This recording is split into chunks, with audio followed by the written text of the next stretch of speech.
فرمایا، ایمان کا عطا کرنا اللہ رب العزت کی بڑی نعمتوں میں سے ایک ہے۔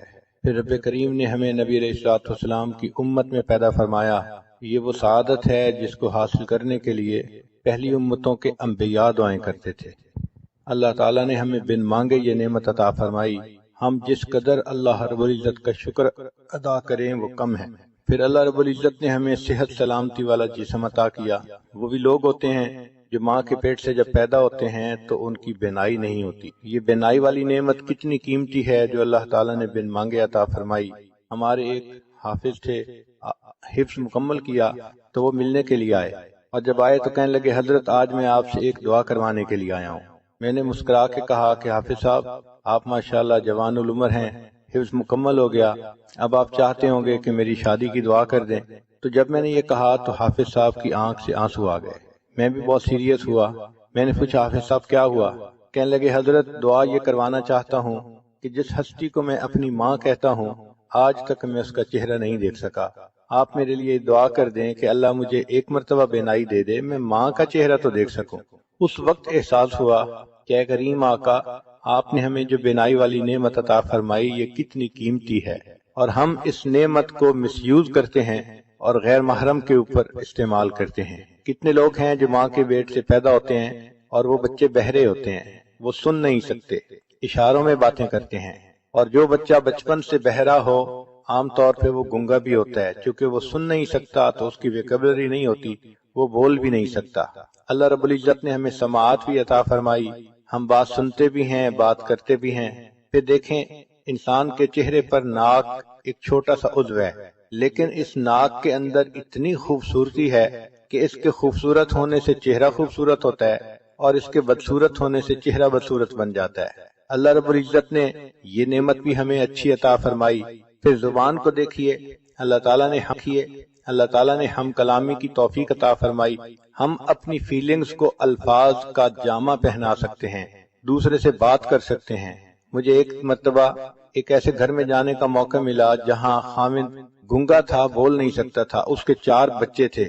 تو میں ان کے گھر جا کے یہی سوچتا رہا کہ یہ 4 بچوں کا باپ ہے، اپنی بیوی سے اظہار محبت کرنا اس کو کتنا مشکل محسوس ہوتا ہوگا۔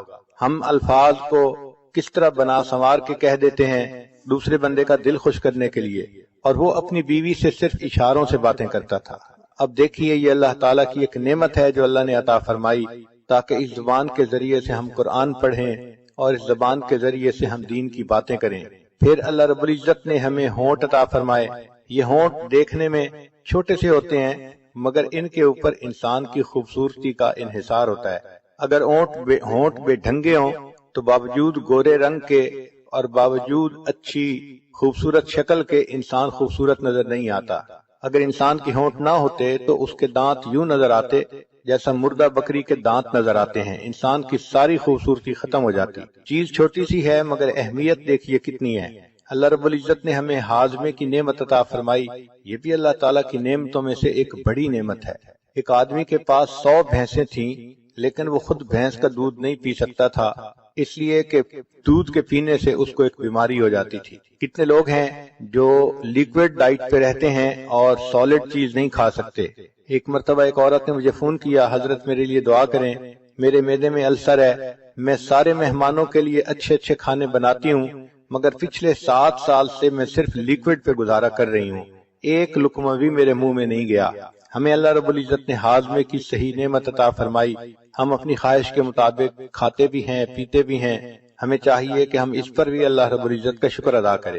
پھر ہاتھوں کی نعمت اللہ نے عطا فرمائی، یہ کتنی بڑی نعمت ہے جس سے کہ ہم دنیا کے سارے کام کرتے ہیں۔ ایک مرتبہ حرم شریف میں نے ایک بندے کو دیکھا، اس کے دونوں بازو کندھوں سے کٹے ہوئے تھے، تو وہ آگے ہی صف میں بیٹھا ہوا تھا نماز پڑھنے کے لیے۔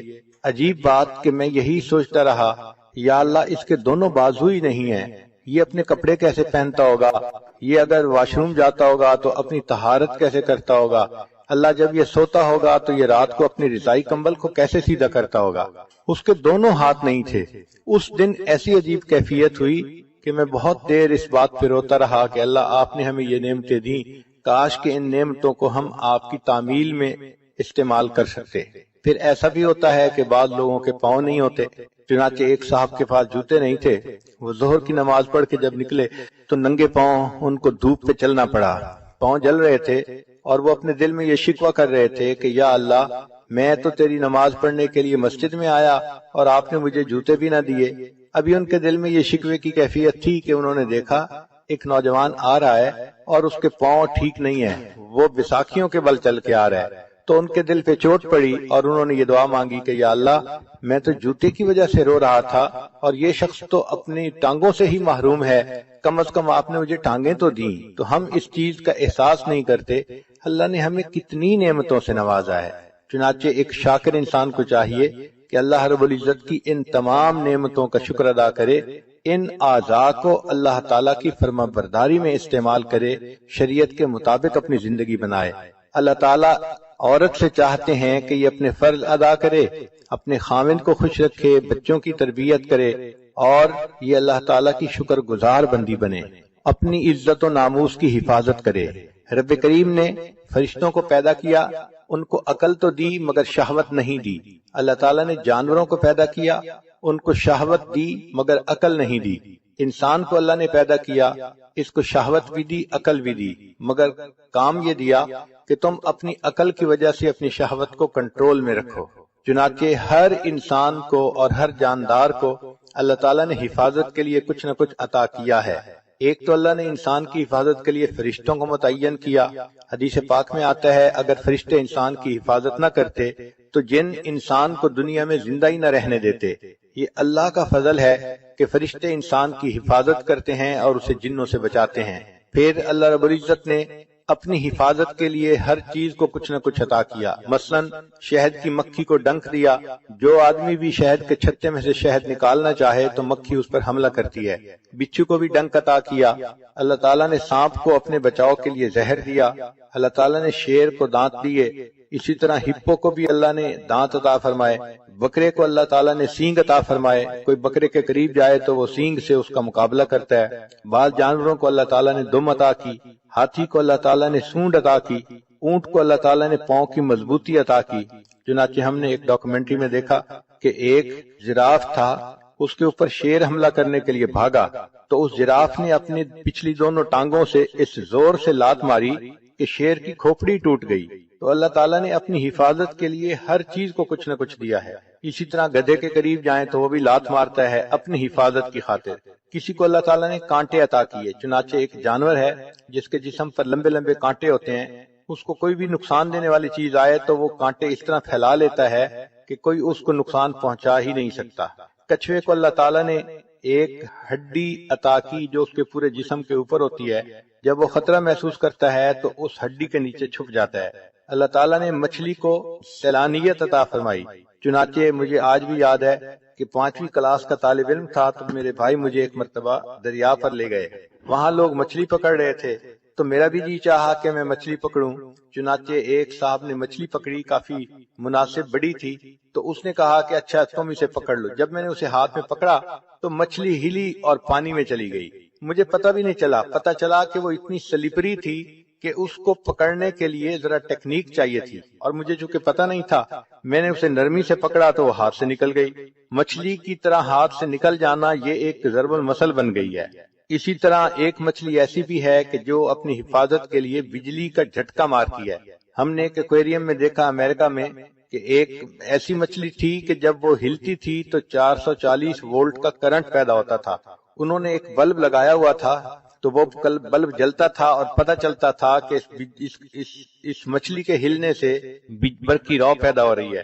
ایک مچھلی کو اللہ تعالیٰ نے ڈنک والی دم عطا فرمائی، چنانچہ جو اس کے قریب آتا ہے اس کو وہ ڈنک لگاتی ہے اور بندہ مر جاتا ہے۔ اللہ تعالیٰ نے چوہے کو دن میں اور رات میں دیکھنے کے لیے نظر عطا فرمائی تاکہ یہ بلی سے ہر وقت بچ سکے۔ چھچھوندر، اس کو اللہ تعالیٰ نے بچنے کے لیے بدبو عطا کی، چنانچہ اس کے اندر بدبو اتنی ہوتی ہے کوئی اس کے قریب رہنا بھی پسپا۔ کہنے لگا جی کہ اس کی وجہ سے میرے ہاتھ گیلے ہو گئے، تو پتہ چلا کہ مینڈک کا یہ ٹرک ہے کہ جو کوئی بندہ اس کو پکڑتا ہے وہ پیشاب کر دیتا ہے اور بندہ اس کو پھر کنفیوز ہو کے چھوڑ دیتا ہے۔ تو ہر کسی کو اللہ نے اپنی حفاظت کے لیے کچھ نہ کچھ عطا کیا۔ عورت کو اللہ نے اپنی حفاظت کے لیے عقل عطا کی، چنانچہ عورت کو چاہیے کہ وہ اپنی عقل کی وجہ سے سوچے اور اپنی جان اور اپنی عزت آبرو کی حفاظت کرے۔ یہ عقل ایک ڈھال ہے جو انسان کی عزت آبرو کو بچا لیتی ہے۔ جو لڑکیاں عقل استعمال نہیں کرتی وہ بڑی جلدی غیر محرم بندوں کے سامنے شکار بن جاتی ہیں اور ان کا وکٹم بن جاتی ہیں۔ اللہ رب العزت نے عورت کو بہت خوبی دی ہے۔ کوئی مرد اس سے بات کرے، اس کو بہت جلدی پتہ چلتا ہے کہ یہ کس اسٹیشن سے بول رہا ہے یا کس نیت سے بات کر رہا ہے۔ یہ سمجھ اور فہم عطا کرنے کا مقصد یہی تھا کہ چونکہ اس نے اپنی عزت و ناموس کی حفاظت کرنی تھی تو اللہ تعالیٰ نے اس کو اس معاملے میں بہت زیادہ فہیم بنایا کہ اس کو پتہ چل جاتا ہے کہ یہ غیر مرد مجھ سے کیا چاہتا ہے۔ اس لیے فرمایا کہ تم غیر مرد سے بات کرنے کا موقع پیش بھی آ جائے تو تم ذرا روکھے انداز میں بات کرو، آواز میں لوچ پیدا نہ کرو، ڈھیلی سریلی آواز بنا کے بات نہ کرو۔ فَيَطْمَعَ الَّذِي فِي قَلْبِهِ مَرَضٌ، ورنہ طمع کرے گا وہ بندہ جس کے دل کے اندر مرض ہوگی۔ آج کل یونیورسٹیوں کی بچیاں یونیورسٹی میں جاتی ہیں، سروں پہ دوپٹے بھی نہیں ہوتے، خوشبوئیں لگائی ہوتی ہیں اور کپڑے بھی ٹائٹ پہنے ہوتے ہیں، اور وہ یہ سمجھتی ہیں کہ اس طرح ہم دوسروں کو بہت خوبصورت نظر آتی ہیں، اور وہ یہ نہیں سمجھتی کہ اس طرح جو غیر محرم مرد ہیں وہ ہمارے بارے میں کتنی بری سوچ دل میں رکھتے ہیں، اور ہیلے بہانے بنا بنا کے وہ عورتوں کو اپنے دام میں گرفتار کرتے ہیں۔ تو عقل انسان استعمال کرے تو اس کے ذریعے سے اپنی شہوت کو کنٹرول کر سکتا ہے۔ رب کریم نے انسان کو یہ نعمت عطا فرمائی تاکہ اس کی وجہ سے اس کی عزت و آبرو کی حفاظت رہے۔ لہذا اب کوئی مرد گناہ کی دعوت کس طرح سے دے، مسکرا مسکرا کے دے یا میسیجز لکھے یا باتیں کرے، تو ایسی کسی چیز کی طرف التفات ہی نہیں کرنا چاہیے۔ آرزوئیں خون ہوں یا حسرتیں پامال ہوں، اب تو اس دل کو تیرے قابل بنانا ہے مجھے۔ دعا مانگنی چاہیے کہ اللہ تعالیٰ جان، عزت، آبرو کی حفاظت کرنے میں مدد فرمائے۔ ایک بات ذہن میں رکھ لیجئے کہ نفسانی خواہشات کو انسان جتنا پورا کرے یہ اتنا اور زیادہ بڑھتی ہیں۔ ان کو ختم کرنے کا ایک ہی طریقہ ہے کہ ان کو نظر انداز کریں اور ان کے ختم ہونے کی اللہ سے دعا مانگیں۔ جب اللہ سے دعا مانگیں گی تو اللہ تعالیٰ بچا لیں گے۔ اس لیے حضرت یوسف علیہ السلام نے کہا تھا کہ اے پروردگار عالم، اگر آپ مجھے نہیں بچائیں گے تو میں اس گناہ میں گر جاؤں گا۔ تو انسان اللہ سے دعا مانگے۔ عورت کو چاہیے کہ عشاء کے بعد 2 رکعت نفل پڑھ کے روزانہ اللہ سے یہ دعا مانگے، اے اللہ میری عزت و ناموس کی حفاظت رکھنا، مجھے کسی ایسی مشکل میں گرفتار نہ کرنا کہ جہاں میری عزت کو خطرہ ہو۔ ہم اللہ تعالیٰ سے مانگیں گے، اللہ تعالیٰ عطا فرمائیں گے۔ انسان اللہ تعالیٰ سے محبت کرتا ہے، اللہ تعالیٰ اس سے محبت کرتے ہیں۔ ایک بزرگ فرماتے ہیں کہ مجھے 4 چیزوں کو سمجھنے میں غلطی تھی، مگر قرآن پاک میں نے پڑھا تو مجھے پتہ چلا کہ میری غلطی کہاں کہاں پہ ہے۔ مثلا میں یہ سمجھتا تھا کہ میں اللہ سے محبت کرتا ہوں جس کی وجہ سے اللہ مجھ سے محبت کرتے ہیں، لیکن میں نے قرآن پاک میں پڑھا یحبہم ویحبونہ، تو تب مجھے پتہ چلا کہ اللہ تعالیٰ بندے سے پہلے محبت فرماتے ہیں اور اس کے نتیجے کے طور پہ بندے کے دل میں اللہ کی محبت پیدا ہوتی ہے۔ دوسری غلطی یہ تھی کہ میں یہ سوچتا تھا کہ انسان اپنے رب سے پہلے راضی ہوگا تو اس کے بدلے اللہ اس سے راضی ہوں گے۔ قرآن پاک پڑھا تو میری یہ غلطی بھی ختم ہو گئی۔ اللہ تعالیٰ فرماتے ہیں رضی اللہ عنہم ورضوا عنہ، اللہ ان سے راضی ہو گیا، وہ اللہ سے راضی ہو گئے۔ تو پہلے اللہ راضی ہوتا ہے، نتیجہ یہ ہوتا ہے کہ بندہ بھی پھر اپنے رب سے راضی ہو جاتا ہے۔ پھر ایک بات کہ انسان وہ فرماتے ہیں کہ میں یہ سمجھتا تھا کہ میں اللہ کو پہلے یاد کرتا ہوں پھر اللہ مجھے یاد کرتے ہیں، لیکن قرآن پاک پڑھا تو بتایا وما توفیقی الا باللہ، کہ میری توفیق تو اللہ ہی کی۔ تو ہم جو اللہ کو یاد کرتے ہیں تو اللہ پہلے یاد کرتا ہے، وہ توفیق دیتا ہے تب ہم اللہ کو یاد کرتے ہیں۔ اس لیے ایک حدیث پاک میں آتا ہے کہ انسان کو اللہ تعالیٰ دن میں جو نعمتیں عطا فرماتے ہیں اس میں سب سے بہتر توفیق یہ ہوتی ہے کہ انسان کو اللہ اپنی یاد کی توفیق عطا فرما دے۔ چوتھی چیز جو فرماتے تھے کہ میری غلط فہمی تھی کہ میں سمجھتا تھا کہ میں توبہ پہلے کرتا ہوں پھر اللہ میری توبہ کو قبول کرتے ہیں۔ جب قرآن پاک پڑھا تو اس میں بتایا گیا ثم تاب علیہم لیتوبوا، اللہ کی رحمت پہلے متوجہ ہوتی ہے پھر انسان کو توبہ کی توفیق ملتی ہے۔ تو یہ ذہن میں رکھیے کہ اللہ کی رحمت کی نظر پہلے ہوتی ہے، اللہ تعالیٰ بندے کو اپنائیت کی نظر سے پہلے دیکھتے ہیں پھر اس کو توبہ کی توفیق ملتی ہے۔ اس اجتماع میں آنے کا بنیادی مقصد یہی ہے کہ ہم زندگی کے پچھلے گناہوں سے سچی پکی توبہ کر لیں اور آئندہ اللہ کی بارگاہ میں فرما بردار بن کر زندگی گزارنے کا ارادہ کریں۔ اللہ تعالیٰ کی طرف سے رحمت کی نظر ہوگی، ہماری طرف سے نیک بن کر رہنے کا ارادہ ہوگا تو یہ محبت کا تعلق جڑ جائے گا۔ دونوں جانب سے اشارے ہو چکے، تم ہمارے ہم تمہارے ہو چکے۔ محبت کہتے ہیں دل کا کسی کے ساتھ اتنا مشغول ہو جانا کہ دوسروں کی طرف انسان کا دھیان ہی نہ رہے، اس کیفیت کو محبت کہتے ہیں۔ کوئی دل میں اتنا سما جاتا ہے کہ اس دل میں کسی دوسرے کے لیے جگہ ہی نہیں رہتی، اور اس کی علامات یہ ہے کہ محبوب کی فرما برداری کرتا ہے اور اس کی بات ماننے میں انسان کو مزہ آتا ہے۔ ان المحب لما یحب مطیع، محب جس سے محبت کرتا ہے اس کا مطیع ہوتا ہے، اور پھر اس کی صفات کو انسان اپنا کر خوش ہوتا ہے۔ بندے کو چاہیے اپنے اللہ سے محبت کرے اور اپنے اندر اللہ تعالیٰ کی صفات کو پیدا کرے۔ چنانچہ حدیث پاک میں فرمایا تخلقوا باخلاق اللہ، تم اللہ تعالیٰ کے اخلاق کو اپناؤ۔ اللہ تعالیٰ پردہ ڈالنے والے ہیں، تم بھی بندوں کے لیے پردہ ڈالنے والے بن کر رہو۔ اللہ تعالیٰ جلدی غلطیوں کو معاف فرما دیتے ہیں، تم بھی دوسروں کی غلطیوں کو جلدی معاف کرو۔ اللہ تعالیٰ رحیم و کریم ہے، تم بھی رحیم و کریم بن کر رہو، دوسروں کے لیے عفو درگزر کا معاملہ کرو۔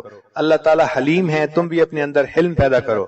اور یہ بھی سوچئے کہ ہم اللہ سے محبت بعد میں کرتے ہیں، پہلے اللہ تعالیٰ ہم سے محبت کرتے ہیں۔ حدیث پاک میں ہے، حدیث قدسی، یا ابن آدم انی لک محب، اے آدم کے بیٹے میں تم سے محبت کرتا ہوں۔ تو اللہ تعالیٰ بندے سے محبت پہلے کرتے ہیں، پھر اس کے بعد بندے کو اللہ سے محبت کی توفیق نصیب ہوتی ہے۔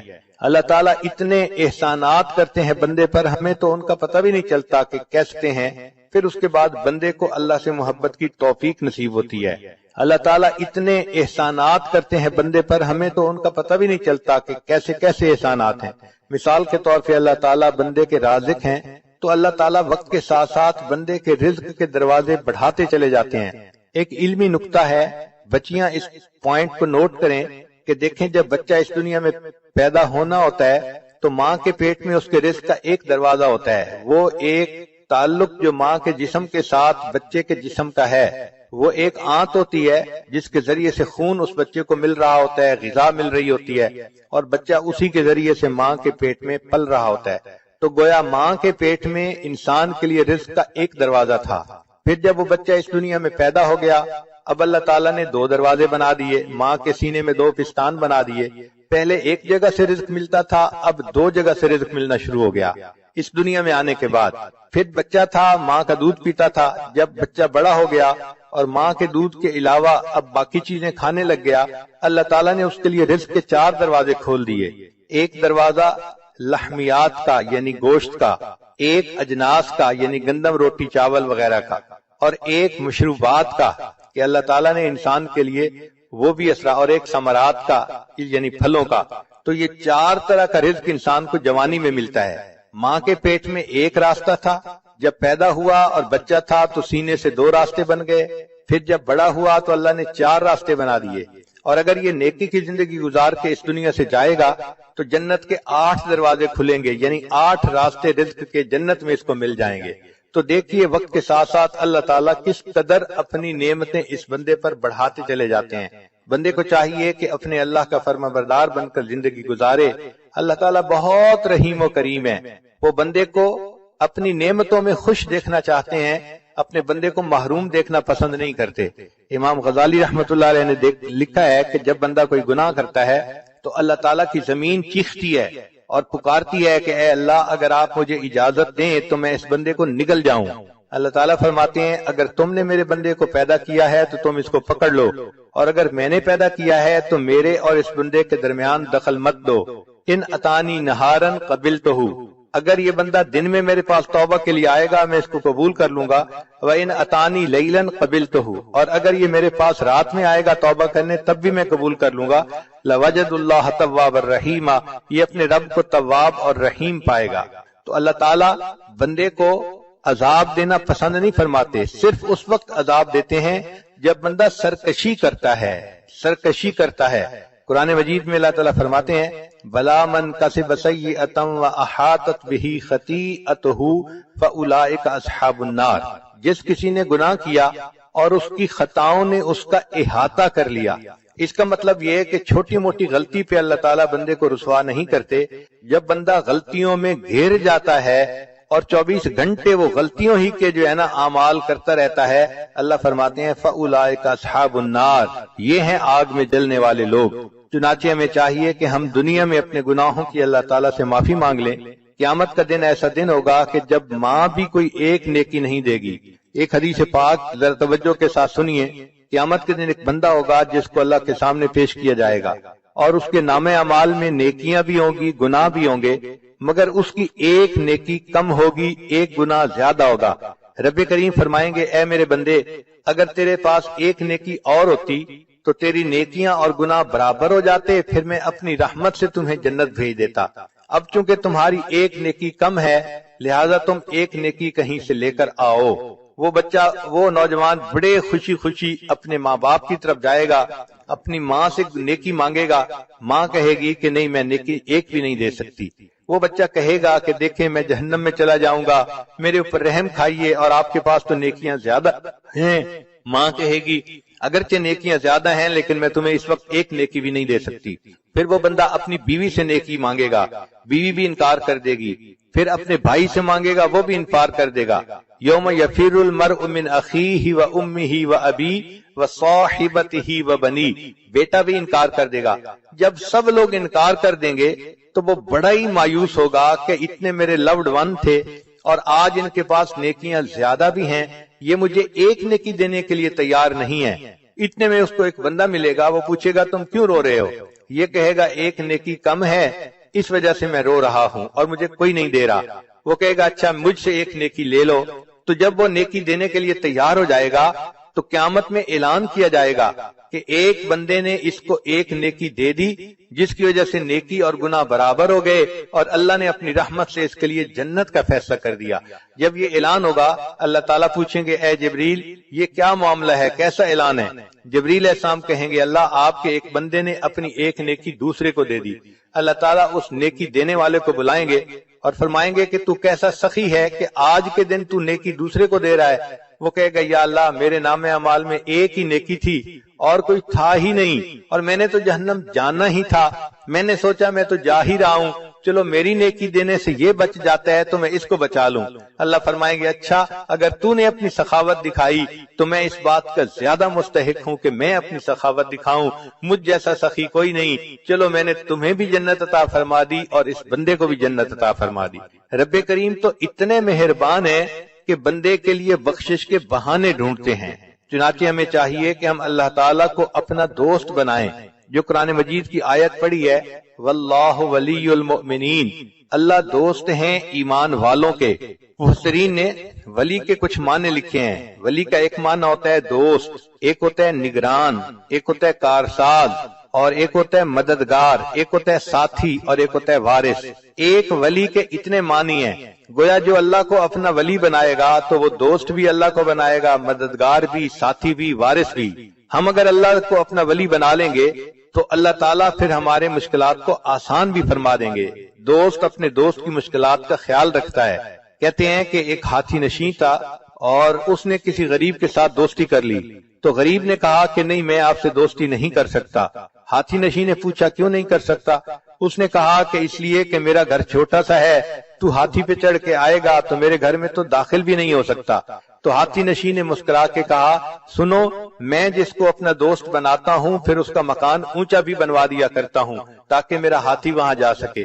تو اللہ تعالیٰ کو جب بندہ دوست بناتا ہے اللہ تعالیٰ اس بندے کے دنیا آخرت کے کاموں کو سنوار دیتے ہیں۔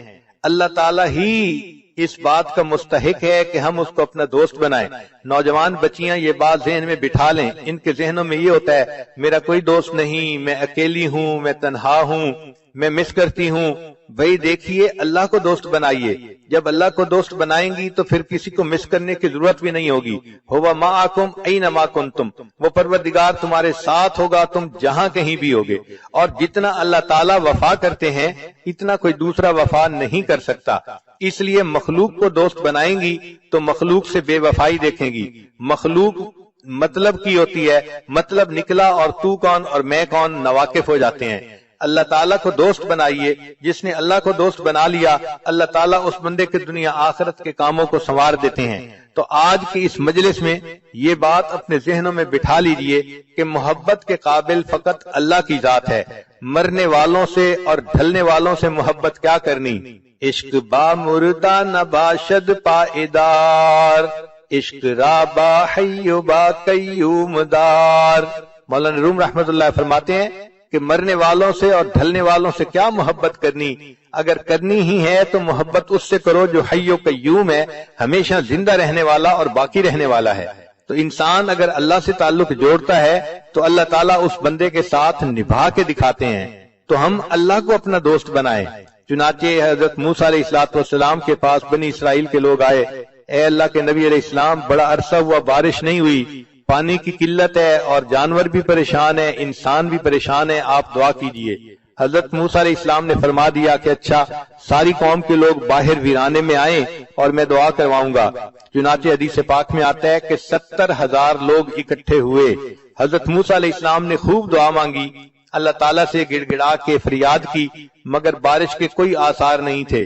جب کافی دیر دعا کرنے کے بعد بھی بارش نہ ہوئی تو موسیٰ علیہ السلام نے پوچھا، اے اللہ، آپ کا ایک نبی آپ سے اپنی امت کے ساتھ مل کے دعا کر رہا ہے اور آپ کی طرف سے قبولیت کے آثار ظاہر نہیں ہو رہے۔ رب کریم نے فرمایا کہ اس قوم کے اندر ایک بندہ ہے جو 40 سال سے میرے ساتھ لڑائی کر رہا ہے گناہ کے ذریعے سے، یعنی وہ گناہ کر کے میرے ساتھ گویا لڑائی میں لگا ہوا ہے، اور اس کی وجہ سے میں بارش نہیں برسانا چاہتا۔ تو حضرت موسیٰ علیہ السلام کو اس بات سے بڑا تعجب ہوا۔ انہوں نے اعلان کیا، اے لوگو، تمہارے اندر ایک ایسا بندہ ہے کہ جو 40 سال سے ایک گناہ میں مبتلا ہے اور اللہ تعالیٰ اتنے ناراض ہیں کہ اس کی موجودگی میں بارش نہیں دینا چاہتے۔ میں اس بندے سے کہتا ہوں کہ وہ یہاں سے نکل جائے اور اس کی وجہ سے دوسروں پر جو مصیبت آئی ہوئی ہے وہ ٹل جائے۔ حضرت موسیٰ علیہ السلام نے جیسے ہی یہ اعلان کیا تو تھوڑی دیر کے بعد بارش ہونے لگ گئی۔ حضرت موسیٰ علیہ السلام بڑے حیران کہ کوئی بندہ باہر نکلا بھی نہیں اور بارش بھی شروع ہو گئی، اور اللہ تعالیٰ فرماتے ہیں کہ اس بندے میں ایک بندہ ہے جو میرے ساتھ گناہ کے ذریعے جنگ میں لگا ہوا ہے۔ تو رب کریم صلی اللہ علیہ وسلم سے پوچھا کہ یا اللہ، یہ بارش کیسے ہوئی؟ اللہ تعالیٰ نے فرمایا کہ جس بندے کی وجہ سے بارش روکی گئی تھی اسی بندے کی وجہ سے بارش ہوئی۔ اے اللہ، اس کی وجہ سے بارش کیسے ہوئی؟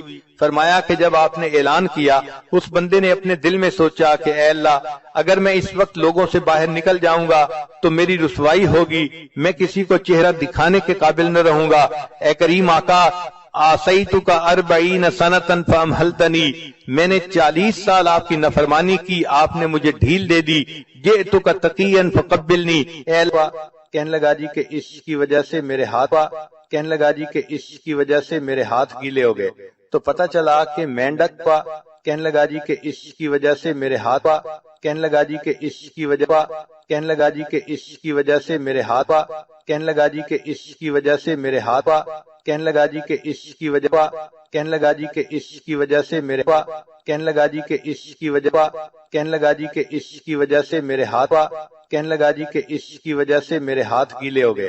تو پتہ چلا کہ مینڈک پا، کہنے لگا جی کہ اس کی وجہ سے میرے ہاتھ پا، کہنے لگا جی کہ اس کی وجہ پا، کہنے لگا جی کہ اس کی وجہ پا، کہنے لگا جی کہ اس کی وجہ سے میرے ہاتھ پا، کہنے لگا جی کہ اس کی وجہ سے میرے ہاتھ پا، کہنے لگا جی کہ اس کی وجہ سے میرے پا، کہنے لگا جی کہ اس کی وجہ سے میرے ہاتھ پا، کہنے لگا جی کہ اس کی وجہ تھے۔ اتنے اس کے خزانے تھے، گوڈاؤن تھے۔ چنانچہ جب بنی اسرائیل پر زکوٰۃ کا حکم آیا تو حضرت موسیٰ علیہ السلام نے اعلان فرمایا کہ زکوٰۃ ادا کی جائے۔ قارون کو کہا کہ وہ بھی زکوٰۃ دے۔ قارون اس بات پہ بہت زیادہ غصے میں آ گیا کہ مال میرا ہے اور میں موسیٰ علیہ السلام کے کہنے پر لوگوں میں کیوں لٹا دوں۔ اب غصے کی وجہ سے وہ چاہتا تھا کہ میں کوئی ایسا کام کروں کہ مجھے زکوٰۃ نہ دینی پڑے۔ اپنے دوستوں میں بیٹھ کے اس نے مشورہ کیا۔ چنانچہ دوستوں نے اس کو مشورہ کیا کہ تم کوئی ایسا کام کرو کہ جس کی وجہ سے موسیٰ علیہ السلام کی عزت خراب ہو جائے اور وہ لوگوں کی نظر سے گر جائیں، پھر آپ کہنا کہ میں ان کی بات نہیں مانتا۔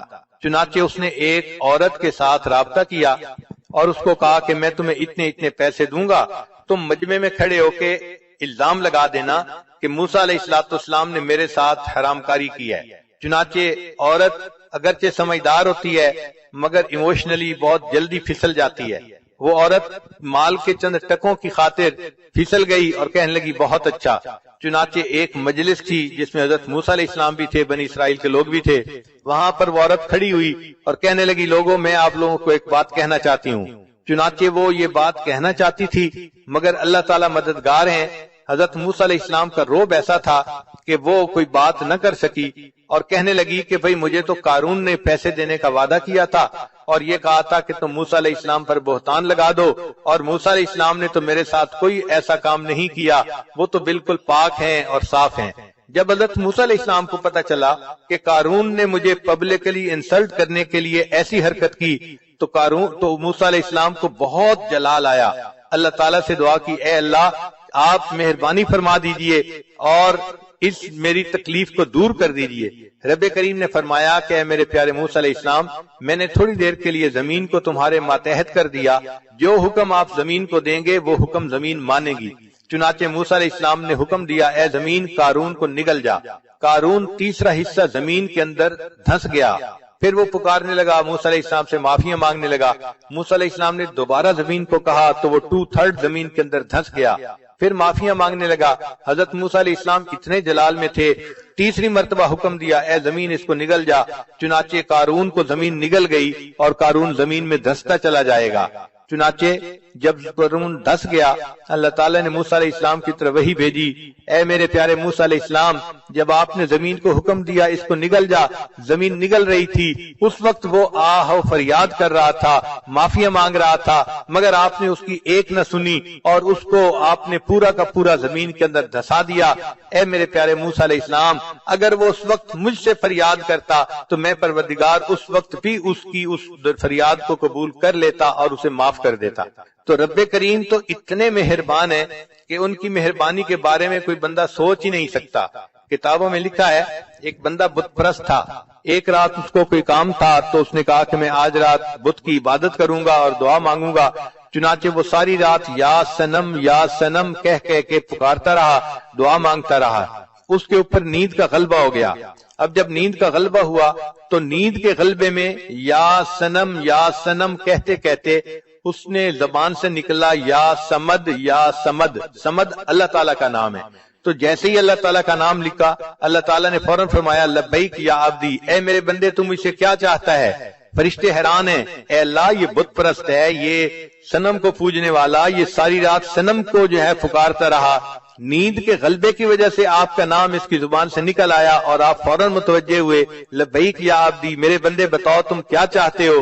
اللہ تعالیٰ نے فرشتوں کو فرمایا کہ فرشتوں، اس بندے نے بت کی پرستش کی، ساری رات بت کو پکارتا رہا اور بت نے کوئی جواب نہ دیا، اگرچہ میرا نام غفلت کی حالت میں اس کے منہ سے نکلا، اگر میں بھی جواب نہ دیتا پھر مجھ میں اور بت میں کیا فرق رہتا؟ تو رب کریم اگر اتنے مہربان ہے کہ ایک بت پرست غفلت کی حالت میں یا سمد کہہ دیتا ہے، اللہ اس کو بھی پکار کا جواب دیتے ہیں، تو اگر وہ عورت جو اللہ سے محبت کرتی ہے، اللہ کی وجہ سے اپنی عزت و آبرو کی حفاظت کرتی ہے، اللہ کے محبوب صلی اللہ علیہ وسلم کی ایک ایک سنت پر محبت سے عمل کرتی ہے، ایسی نیک پاک لڑکی اگر تہجد کے وقت میں اللہ کے سامنے ہاتھ اٹھائے گی اور دعا مانگے گی، اللہ تعالیٰ اس کی دعاؤں کو کیوں نہیں قبول فرمائیں گے؟ اگر فرق ہے تو ہماری طرف سے ہے۔ عورت کو چاہیے کہ وہ اللہ کو اپنا وکیل بنائے، اللہ کو اپنا نصیر بنائے، اللہ کو اپنا ولی بنائے۔ حسبنا اللہ و نعم الوکیل، نعم المولا و نعم النصیر۔ ایک تجربے کی بات یہ ہے کہ عام لڑکیاں اپنے خامن کو خوش کرنے کے لیے جتنے جتن کاٹتی ہیں، ہمارا یہ تجربہ ہے کہ اگر وہ اللہ کو منانے کے لیے اس سے آدھی بھی کوشش کر لیں تو اللہ تعالیٰ ان کو اپنا ولی بنا لے، ان کو اللہ تعالیٰ اپنی مقبول بندیوں میں شامل فرما لے۔ چنانچہ یک گیر محکم بگیر، ایک کو پکڑو اور مضبوطی سے پکڑو۔ آج دل میں عورتیں یہ فیصلہ کر لیں کہ ہم نے آج سے اپنے اللہ کو جو ہے اس کے در کو پکڑ لیا، اب ہم نیک بن کر رہیں گی، اللہ کو راضی کریں گی۔ دل و من لئی تیری بن گئی، اے اللہ میں نے دل سے یہ مان لیا کہ میں تیری بن گئی، کیونکہ میں نے دنیا کی بے وفائیوں کو دیکھ لیا، دنیا والوں کی بے وفائیوں کو دیکھ لیا، اب میں صرف آپ ہی کی طرف رجوع کرتی ہوں۔ میرے آقا آپ ہی ہیں، میرے مالک، میرے خالق، میرے رازق آپ ہی ہیں، میں آپ ہی سے محبت کرتی ہوں اور اپنی ہر مصیبت میں آپ ہی کو مدد کے لیے پکارتی ہوں۔ جب ایک اللہ سے تعلق جوڑیں گی پھر دیکھنا کہ اللہ تعالیٰ کیسے کیسے اپنے بندوں سے نبھاتے ہیں اور ان کے لیے معاملات کو سیدھا کر دیتے ہیں۔ قرآن مجید میں ایک جگہ تذکرہ ہے کہ فرعون کی بیوی تھی آسیہ بنت مزاحم۔ ایک مرتبہ فرعون کو پتہ چلا کہ یہ موسیٰ علیہ السلام پر ایمان لے آئی تو وہ بہت خفا ہوا اور اس نے اپنی بیوی کو اپنے گھر سے نکال دیا۔ اب بیوی کو گھر سے نکال دینا یہ کوئی چھوٹی سزا نہیں ہوتی، اس عورت کی تو ایک دفعہ زندگی ہی تاریک ہو جاتی ہے۔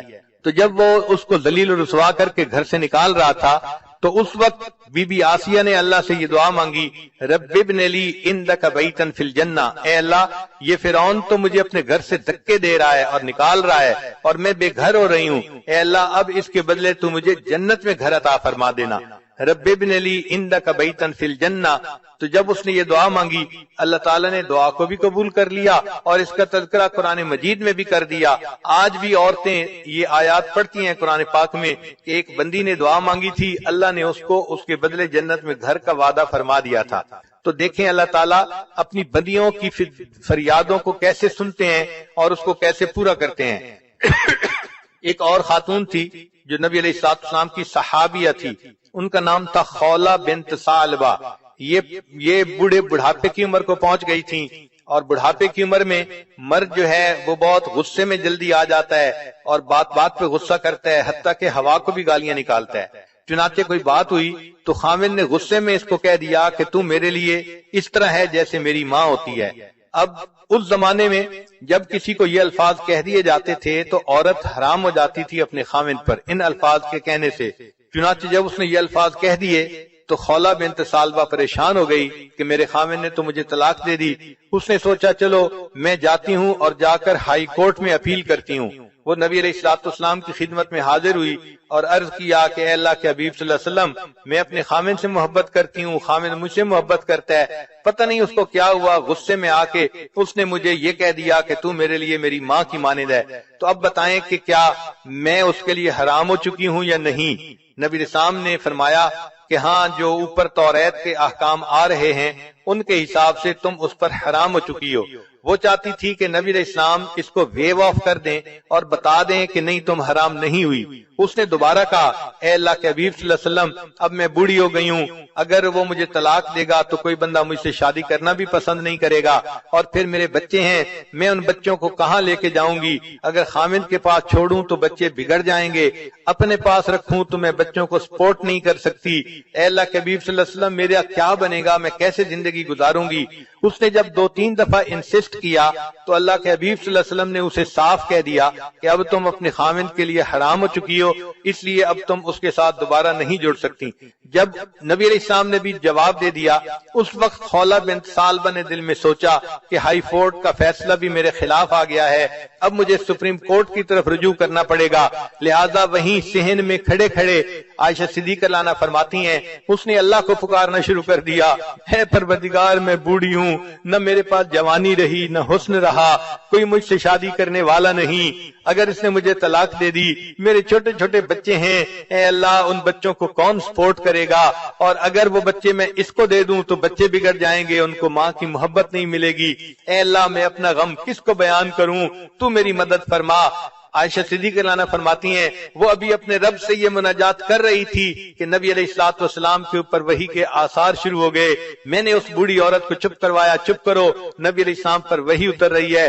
وہ تھوڑی دیر چپ ہوئی، نبی علیہ الصلوۃ والسلام نے فرمایا اللہ نے قرآن جو ہے نا وہ اتار دیا، فرمایا قد سمع اللہ قول التی تجادلک فی زوجہا وتشتکی الی اللہ، اللہ نے اس بڑھیا کی فریاد کو سن لیا، وہ اپنے اللہ کو پکار رہی تھی۔ سوچنے کی بات ہے عورت اگر اللہ سے اپنا دل لگاتی ہے اور ایسے مشکل وقت میں اللہ کو پکارتی ہے، اللہ اتنے کریم ہیں اس کی پکار کو بھی سنتے ہیں اور قرآن پاک کا اس کو حصہ بھی بنا دیتے ہیں۔ لہذا